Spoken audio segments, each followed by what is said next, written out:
It means eating fewer processed foods and more whole foods. That it's as simple as that, right? It isn't that you have to completely revamp your entire refrigerator and pantry. I hope people will eventually do that.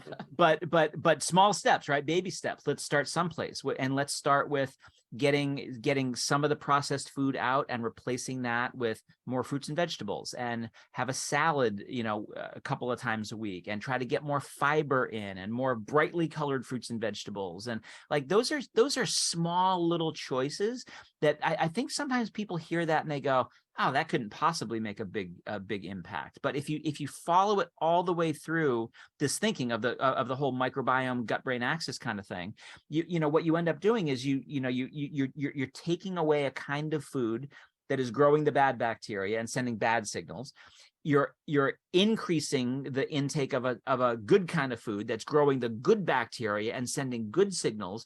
So in a sense, you're turning down the bad signals and you're turning up the good signals at the same time. And it can really, really have a meaningful effect. And when we see people put it into practice, without even encouraging them or motivating them to change their diets, they change their diets, because the signals that they're getting across the gut-brain axis are subconsciously changing their behavior. It's driving them towards making better food choices. So you have to force yourself to make the first food choices, but then they get easier and easier and easier as you make those little consistent changes. And so, in my book, Mental Fitness, I've got a mental fitness pyramid diet. I've got a plate graphic where people can see what the food looks like on their plate.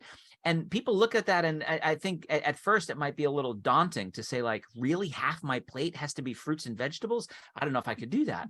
Well, start with 10%, because right now it might be 0%.